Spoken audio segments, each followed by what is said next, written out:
understood the Welsh accents, which was good.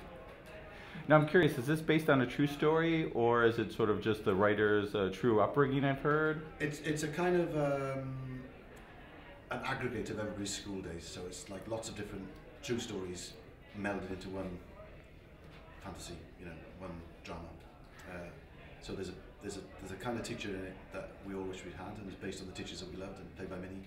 And there's a bunch of kids in it, all of whom have certainly got elements of truth with kids that we all knew when we were preparing the film. So it's a drama based on truth that we knew. To me, I really enjoyed the film. I really liked it. It had elements, though, too, of the very big musical thing and very 70s music, kind of like Pirate Radio, which recently was out, which I really liked with all the music in that, as well as sort of the the Robin Williams inspired teacher, making the kids get together and everything like that. Was that inspirational? Did you take from that or look at those, or did you sort of?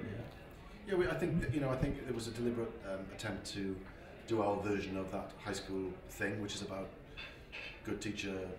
Kids managed to put the show on at the end, but I think our take on it was much more sort of we jokingly called it like a musical verity. It was much more sort of being in the room with the music as opposed to being this sort of high glossy production number thing that maybe you might expect from the Glee show or that kind of stuff. But there's a huge tradition of those kind of films. The Commitments, Fame. I mean, music is a way that young people communicate so often, and I feel that this was deliberately trying to be another addition to that very honourable genre. And now, what drew you to the part, Minnie? What was it? The script? Was it the whole idea of the music? Was it the setting? The time period? I only want to make good films. That's all I want to do. I don't want to make rubbish films that no one wants to go and see. My dad always told me, make films that people want to go and see, that you would go and see, pay money to, and that's all it came down to. It was a brilliant story, brilliant music, amazing people involved, and it was funny and it was accurate about being a kid. No matter that it was in 1976, I knew that it would appeal to an American audience, so I live in America. We all went to high school. We all had teachers that we loved. We all had teachers that we loathed. And we all went through the indignity and the joy of being a teenager. And it speaks to all of that. And plus has this insane soundtrack that is woven in with this play that the kids are putting on, which somehow makes Shakespeare accessible to people who might be a bit worried about it being alien and other, and it makes it as I think Shakespeare intended it.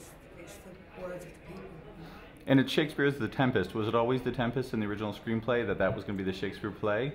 No, we started with the music and worked our way back to Shakespeare, as I think that as she does in the film. The film starts by Viv, the teacher, who's Minnie's character, going to the kids. Who are your favourite bands? What's your favourite music? And then she kind of very cleverly, like good teachers do, kind of crowbars those songs into a version of a Shakespeare play, which happens to be The Tempest. The Tempest seemed completely appropriate because it's sort of almost science fiction before science fiction was invented. It's got this otherness, it's got this kind of sensibility that seems so. They've got these wonderful characters that could be out of a Bowie song, so that's why we went for that. And speaking of the music and the songs, did you have everything sung live on set, or did you do sort of traditional recording beforehand and playback, or was it sung on location?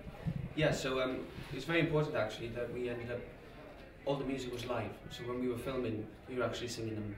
Everyone in the orchestra, the kids, every one of them played every single instrument. So none of it was dubbed in, it wasn't just auto-tuned, everything was raw, ready to go and live. And when you're doing a piece which is set in 1976, in that kind of era, you can't really do it as an auto-tuned kind of studio performance. It has to be real and genuine and truthful and live, and because that's the magic of it, and that's why it was so special in that period, because it was in front of you happening instead of you just listening back to it, or and the thing is, back then when they used to record music, it was on LPs which were actually specifically recorded in a special way. When you were listening back to those LPs, you heard everything that happened in the studio, which in the modern day that we have, you don't have that quality, that rawness and that richness, which is actually special and not, it's condemned as, oh, it's too rough, but actually that's the beauty.